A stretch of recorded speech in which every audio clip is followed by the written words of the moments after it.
Olá pessoal, nesse vídeo a gente vai falar sobre vulvovaginites. Vou precisar gravar de óculos porque eu tô com uma irritação no olho direito, ainda não sei o porquê que isso está acontecendo, não tive tempo de procurar um oftalmologista, mas estou com o olho direito bastante edemaciado, ele está bem permeado também e bastante dolorido. E aí, enquanto eu não melhorar esse olho direito, eu vou gravar de óculos porque fica bem estranho mesmo. Um olho está muito diferente do outro, ele está pequenininho, bem inchado, bem vermelho. Então, enquanto ele não melhorar, eu vou precisar gravar de óculos, tá bom? Então, as vulvovaginites, pessoal, elas correspondem a uma das principais causas de consultas ginecológicas, tá? Cerca de 30% das consultas ginecológicas são por conta de vulvovaginites, e elas vão acontecer devido a uma quebra do equilíbrio do ecossistema vaginal, que vai estar favorecendo aí a ocorrência de processos inflamatórios e infecciosos. Essa mulher, ela pode se queixar aí para você de um aumento da descarga vaginal, de irritação, de prurido, tá? Que é uma coceira na região da vagina. Ocasionalmente ela pode relatar para você também que está percebendo o odor fétido, né, associado a esse aumento da descarga vaginal. E vale a pena a gente lembrar que nem todo aumento da descarga vaginal representa uma doença ginecológica e nem toda doença ginecológica é infecciosa. A diferença de mucorreia para corrimento. A mucorreia, ela representa uma secreção vaginal de uma quantidade acima do normal, tá? Só que no exame especular você vai observar que essa mulher, ela não apresenta nenhum sinal de inflamação na vagina. A coloração da mucosa dela vai estar rosa pálido. Você vai observar que o muco daquela mulher vai estar límpido e claro. No exame a fresco você vai observar células sem alterações inflamatórias, número normal de leucócitos, numerosos lactobacilos e o pH vai estar normal. O que a gente tem para fazer em relação à mucorreia é simplesmente orientar essa paciente, explicar para ela que o que ela está apresentando é absolutamente normal. Já o corrimento, ele é uma anormalidade na quantidade ou no aspecto físico daquela secreção vaginal, e muitas vezes é muito difícil a gente fazer o diagnóstico clínico, descobrir qual que é a etiologia daquele corrimento, e por conta disso acaba sendo indispensável aí a gente fazer um estudo do ecossistema vaginal, que compreende a medida do pH e uma avaliação da flora dessa mulher. As principais causas de vulvovaginite são a vaginose bacteriana, a candidíase e a tricomoníase. Vamos começar então falando sobre a vaginose bacteriana, que vai acontecer por conta de um desequilíbrio da flora vaginal, tá? Que vai terminar aí com uma diminuição dos lactobacilos e um aumento polimicrobiano, que é constituído aí por bactérias anaeróbias estritas e facultativas, e a causa desse desequilíbrio ela ainda é desconhecida. Na vaginose bacteriana a gente vai ter um predomínio da Gardnerella vaginalis, tá? Mulheres com esse tipo de afecção aqui, elas têm um aumento da Gardnerella vaginalis cerca de 2 a 3 vezes em relação a uma mulher normal, tá, pessoal? Mas apesar disso, lembrar do que eu falei, tá? Na vaginose bacteriana definitivamente vai acontecer a proliferação de uma flora mista, tá? Que é composta pelas bactérias que eu já falei para vocês, anaeróbias facultativas e estritas. A gente utiliza o termo vaginose bacteriana ao invés da vaginite bacteriana porque os sinais inflamatórios na vaginose são muito discretos ou até inexistentes, tá bom? Sobre a epidemiologia da vaginose bacteriana, pessoal, ela é a principal causa de corrimento vaginal em mulheres, corresponde aí a 46% dos casos, e ela é mais comum em mulheres que têm uma vida sexual ativa. Apesar disso, ela pode acontecer de maneira esporádica em crianças e mulheres celibatárias, o que mostra pra gente aí outras formas de transmissão da vaginose bacteriana, além da sexual. Em relação aos fatores predisponentes para a vaginose bacteriana, pessoal, a gente tem aí múltiplos parceiros sexuais, novos parceiros sexuais, tanto do sexo feminino quanto do sexo masculino, a realização de duchas vaginais, tabagismo. A vaginose bacteriana ela também é muito frequente em mulheres que têm relações sexuais com parceiras do mesmo sexo, com outras mulheres. Mas apesar disso, não é possível concluir, tá, pessoal, que o sexo oral ele é um fator de risco mais importante do que o coito vaginal. Sobre o quadro clínico relacionado à vaginose bacteriana, metade das mulheres são assintomáticas. Pessoal, eu estou desistindo de parar nos barulhos, não dá, é muito barulho aqui, principalmente esse horário. Enfim, metade das mulheres que têm vaginose bacteriana são assintomáticas, e naquelas que têm sintomas, o sintoma mais típico relacionado à vaginose é a presença de um odor fétido mesmo, tá? Semelhante a peixe podre, que vai estar mais acentuado em casos de coito vaginal e quando essa mulher estiver menstruada, tá? Porque nessas duas situações vai acontecer uma alteração do pH vaginal, ele vai ficar mais alcalino, né? E essa alteração do pH favorece a volatilização das aminas, né? No caso, a cadaverina, a putrescina e a trimetilamina, que são produzidas por esses patógenos. Sobre as características do corrimento vaginal, pessoal, ele normalmente é fluido, tá? Homogêneo, ele tem uma coloração branco acinzentado na maioria das vezes, mas pode acontecer também de ser amarelado, tá? Apesar de ser mais raro. Ele normalmente vem em pequena quantidade, não é aderente e pode formar microbolhas. Sinais inflamatórios como a disúria, a dispareunia, a irritação vulvar, como eu já falei para vocês, é a exceção na vaginose bacteriana, e a parede vaginal ela vai estar normal, tá? Geralmente, sem sinais inflamatórios, sem eritema. Para a gente fechar o diagnóstico da vaginose bacteriana, nós temos aqui 4 critérios diagnósticos, tá? E se essa mulher apresentar 3 desses 4 critérios, a gente pode fechar o diagnóstico de vaginose bacteriana para ela. Então, quais são esses critérios, né? O corrimento vai ter que estar com aquelas características que eu falei para vocês, né? Então, ele vai ter que estar branco acinzentado, fino e homogêneo. Desculpa a quadra, esse pessoal não para, é o dia inteiro. Tem dia que esse pessoal vem aqui para a quadra jogar meia-noite, fica aqui até tardão jogando, é complicado. Segundo critério, pH vaginal maior do que 4,5, pH alcalino. Teste das aminas positivo. O que é esse teste das aminas? É o terceiro critério. Você vai pegar um pouquinho de secreção do fundo de saco daquela mulher e vai colocar na lâmina.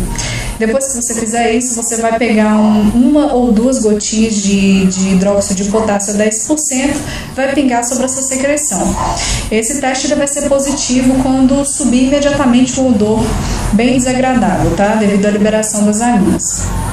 E o quarto critério seria a visualização de clue cells, ou células guia, ou células pista, células indicadoras, células-alvo, células índice ou células-chave, tá? No exame microscópico a fresco da secreção vaginal. Se essa mulher apresentar 3 desses 4, a gente fecha o diagnóstico de vaginose bacteriana para ela. E o que são essas células guias aí que são observadas no exame microscópico a fresco da secreção vaginal?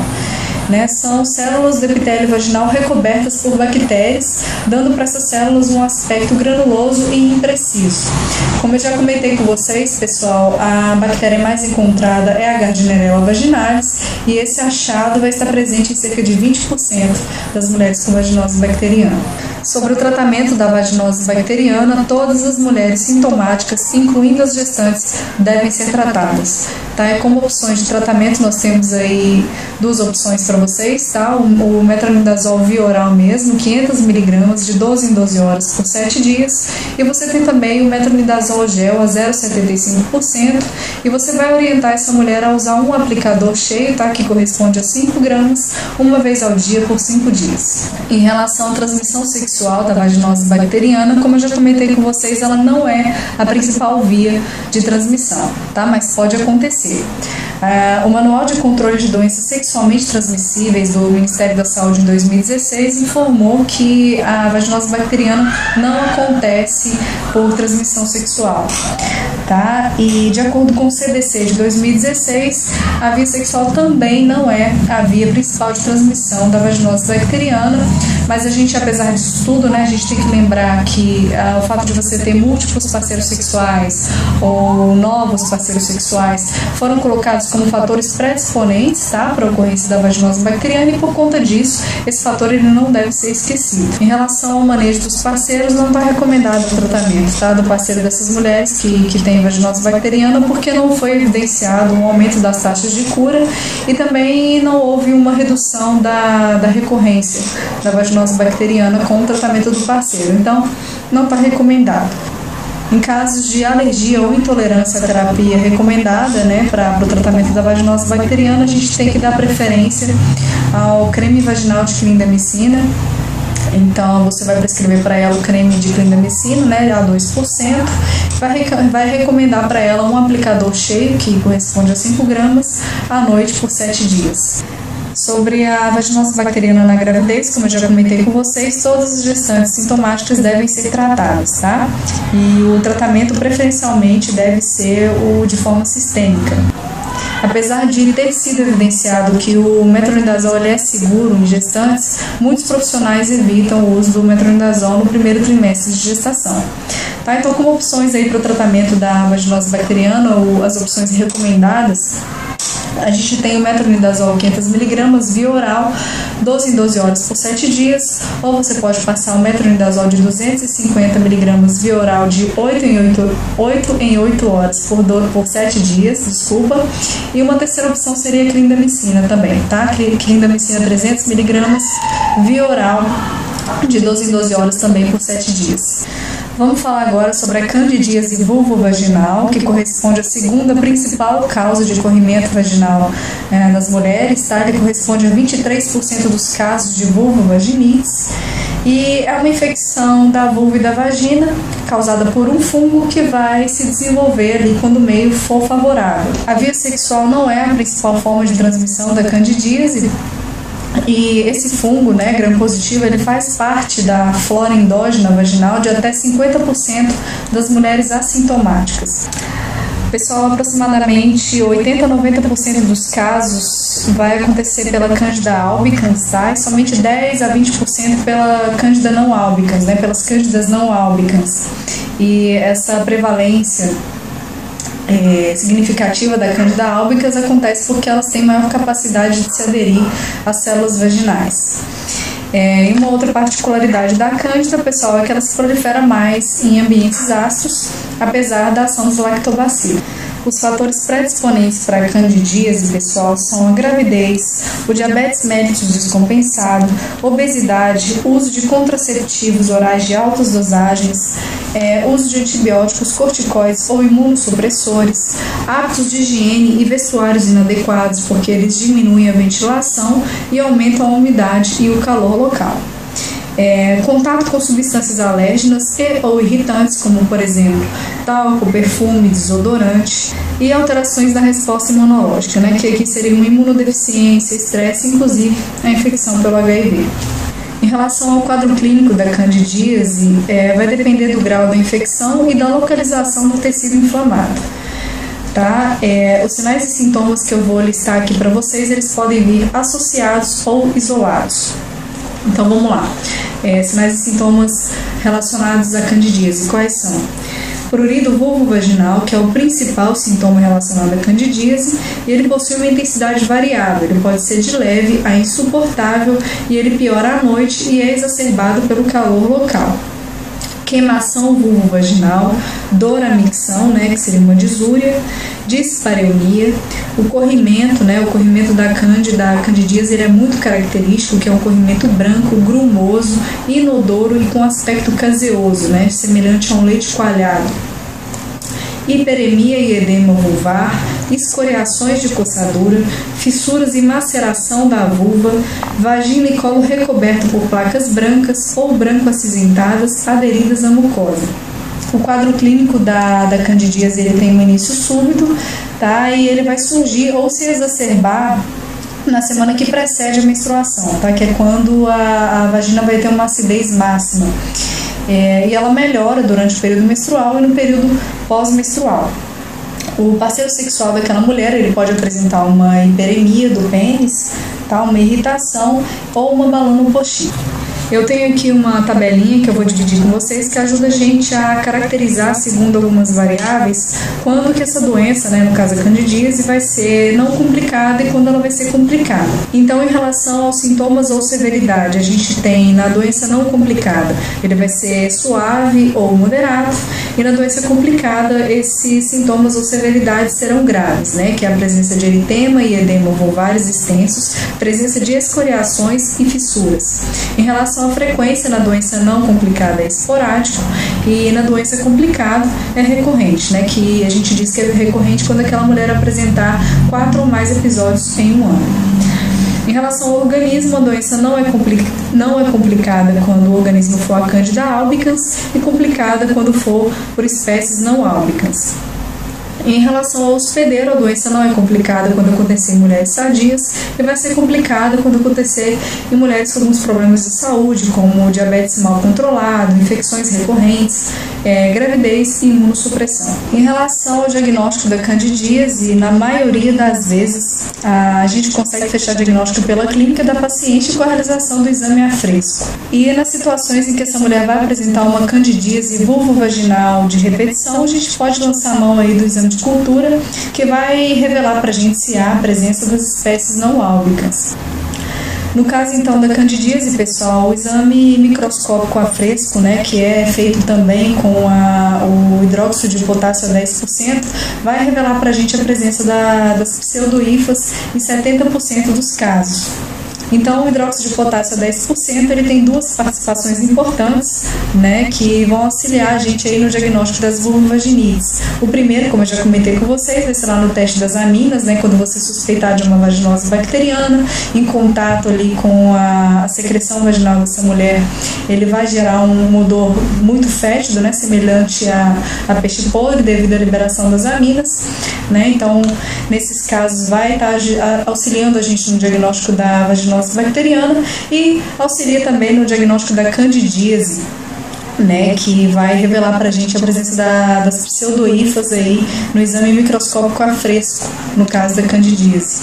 Sobre as opções para o tratamento da candidíase vulvovaginal, eu tenho aqui uma lista imensa de opções e, portanto, eu vou falar para vocês quais que são os que a gente mais utiliza aqui na faculdade, que é o fluconazol. O fluconazol 150mg via oral, dose única, e a gente usa também bastante anistatina, que é um aplicador via vaginal por 14 dias. Os corticoides associados aos antifúngicos, eles geram uma melhora rápida, dos sintomas vulvares, mas é claro, pessoal, que somente o corticoide não vai tratar a candidíase, Sempre que você for passar um corticoide para o alívio dos sintomas vulvares dessa paciente, você, obviamente, vai ter que associar um antifúngico. Sobre a transmissão sexual da candidíase, como eu já falei para vocês, não é um fator relevante, importante, nessa infecção. Como eu já comentei também, a cândida ela pode fazer parte da flora endógena da vagina, mas apesar disso pode acontecer também, uma infecção por via sexual. Sobre o manejo dos parceiros, a gente tem aí que normalmente não é aplicado, o tratamento dos parceiros. Esse tratamento vai ficar reservado somente naqueles pacientes que vão apresentar uma balanopostite, que vai se manifestar por áreas de eritema na glândula associado à irritação ou prurido. E naquelas mulheres que vão apresentar uma candidíase vulvovaginal de repetição, é recomendado aí o tratamento dos parceiros de forma empírica. Em relação ao manejo da candidíase complicada, a gente tem que priorizar as drogas orais, e os especialistas sugerem para a gente dois esquemas, um com somente 2 doses e outro com 3 doses. O esqueminha de 2 doses você vai estar fazendo um no primeiro dia e o outro no quarto dia. O esqueminha de 3 doses você vai estar fazendo um no primeiro dia, um no quarto e o outro no 7º dia. E a gente tem ainda a opção pela terapia supressiva, onde o fluconazol deve ser a droga de escolha. A gente tem 3 concentrações de 100, 150 ou 200mg e você vai estar indicando para essa mulher o uso desse fluconazol por 1 vez por semana por 6 meses. Em relação ao manejo na gravidez, somente os componentes azólicos de uso tópico deverão ser indicados, por pelo menos 7 dias. Em relação a gestantes a partir do 1º trimestre ou lactantes, o CDC ele não inclui a anistatina na lista de opções, o que acontece com as recomendações do Ministério da Saúde, que já coloca a anistatina como uma opção. Para finalizar o vídeo, vamos falar então sobre a tricomoníase, que é causada pela Trichomonas vaginalis, que é um protozoário aeróbico flagelado. Em relação aos homens, eles costumam ser portadores assintomáticos, de maneira geral funcionam como vetores, bom? Porém, algumas vezes eles podem desenvolver aí uma uretrite não gonocócica. As mulheres são geralmente sintomáticas, e apesar disso existem algumas situações que elas serão assintomáticas, como por exemplo nas mulheres que estão aí no período de pós-menopausa, é comum essa ausência de sintomas, Em relação aos fatores de risco para a tricomoníase, ela somente se relaciona com as relações sexuais desprotegidas, tá? Então a tricomoníase ela é considerada uma DST, uma doença sexualmente transmissível. A tricomoníase, pessoal, ela não tem ligação com a idade da mulher, com a fase do ciclo menstrual, com o uso de anovulatórios, uso frequente de antibióticos ou com a frequência de intercursos sexuais. Sobre o quadro clínico da tricomoníase, a queixa mais comum é o corrimento. Pessoal, ignorem essa mania que eu tenho de ficar pegando no nariz, coçando, tá? Isso, tem vários vídeos meus aqui que toda hora eu fico futucando o nariz, é porque eu sou muito alérgica, tá? Então, toda hora eu preciso coçar. Ignorem. Em relação ao quadro clínico, a queixa mais comum, então, é a presença do corrimento, que vai acontecer em 35% das mulheres. Normalmente, esse corrimento ele é abundante, amarelo ou amarelo esverdeado. Ele é mal cheiroso e bolhoso. Tá? O pH vaginal ele é maior do que 5, isso vai estar acontecendo aí em cerca de 70% dos casos das mulheres com a tricomoníase. Pessoal, na tricomoníase, o eritema vulvar ou escoriação não são comuns, tá? Mas por outro lado, são comuns os sintomas inflamatórios da vagina, como ardência, hiperemia e edema. Alguns pacientes vão referir para vocês também uma dispareunia superficial e um prurido vulvar ocasional. A tricomonas ela pode também acometer a uretra e a bexiga, tá? Então vai gerar nessa paciente os sintomas urinários, como disúria, polaciúria e dor suprapúbica. Apesar de poder acontecer, eles não são tão comuns, tá? Um achado peculiar da tricomoníase, né, esse aqui é um ponto bastante interessante, é a colpite focal ou difusa, que é caracterizado por um colo em framboesa ou colo em morango. Vou colocar a imagem para vocês olharem. Essa alteração, pessoal, ela é vista a olho nu somente 2% dos casos, mas, por outro lado, na colposcopia ela é evidenciada em 90% das vezes. Tá? Uma vez eu consegui observar a olho nu. Então, eu sou uma privilegiada, né? Somente 2% dos casos. Ele é um achado altamente específico da tricomoníase. Ao teste de Schiller, pessoal, é possível observar uma intensa colpite focal e difusa. E nos casos de difusos, né, o teste de Schiller ele vai apresentar tipicamente o colo uterino em pele de onça, que pode ser também chamado de aspecto tigroide. O outro ponto importante também relacionado à tricomoníase é que ela geralmente vem associada a outras infecções, como a gonocócica e a vaginose bacteriana. Sobre o diagnóstico da tricomoníase, pessoal, na maioria das vezes ele vai ser realizado então com base nos dados da anamnese, com base nos achados do exame físico, através da medida do pH vaginal, através desse teste que eu vou colocar o nomezinho aí para vocês, porque eu não sei qual que é a pronúncia, tá? E também através da microscopia a fresco do fluido vaginal. O pH vaginal, como eu já comentei com vocês, né, dessas mulheres vai estar geralmente superior a 5, fica entre 5 a 6, e esse teste aí, ele é positivo mesmo que fracamente. Na microscopia a fresco do fluido vaginal, é possível a gente observar o protozoário móvel com seus 4 flagelos anteriores bastante característicos. Em relação ao tratamento da tricomoníase, pessoal, somente via oral, tá bom? Como opções aí para o tratamento, a gente tem o metronidazol 2 gramas via oral em dose única, ou você pode estar fazendo também o metronidazol 500 miligramas de 12 em 12 horas por 7 dias. Sobre o tratamento dos parceiros, é obrigatório, tá? Tanto o tratamento do parceiro quanto a abstinência sexual durante o tratamento da lactação, tanto na gravidez quanto na lactação, a gente pode estar fazendo uso do metronidazol, tá? Terapia de escolha para durante a gravidez, a metronidazol em dose única 2 gramas, tá? Via oral mesmo. E durante a lactação a gente pode também estar fazendo uso do metronidazol, só que o aleitamento materno ele deve ser suspenso por 12 a 24 horas. Pessoal, eu ia finalizar o vídeo agora, mas estava lendo aqui na apostila do Medicurso um quadrinho que fala sobre, um resuminho sobre as vulvaginites não infecciosas. Ele é bem resumidinho, eu achei interessante, até então ainda não tinha ouvido falar. E eu vou ler aqui para vocês rapidinho então e a gente finaliza, tá? Então, sobre as vulvaginites não infecciosas, a gente tem a vaginite atrófica, ela surge em consequência da deficiência de estrogênio. Ela incide frequentemente após o parto e na menopausa. Na maioria dos casos, há melhora com a reposição estrogênica local. As mulheres que entram na menopausa, seja ela natural ou cirúrgica, né, que vai acontecer por conta da oophorectomia, remoção dos ovários, podem desenvolver uma vaginite inflamatória que pode ser acompanhada por um corrimento vaginal purulento, dispareunia, né, que é uma dor à relação sexual, e sangramento pós-coito devido à atrofia do epitélio vaginal e vulvar. E por último, a gente tem aqui uma vaginose citolítica.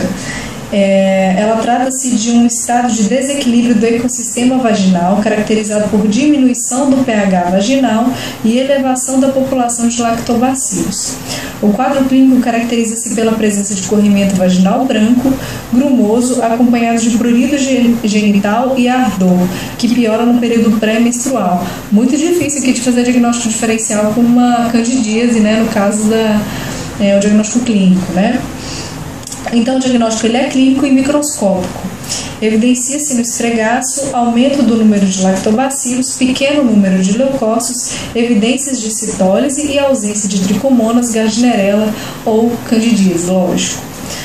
O tratamento nesses casos aqui, então, pessoal, consiste na alcalinização do meio vaginal com duchas vaginais com 3 a 60 gramas de bicarbonato de sódio diluído em 1 litro de água morna 2 a 3 vezes por semana. Então é isso que eu tinha para falar sobre vulvovaginites. Eu espero ter ajudado vocês. Muito obrigada. Minha referência, como vocês já sabem, foi o Medicurso.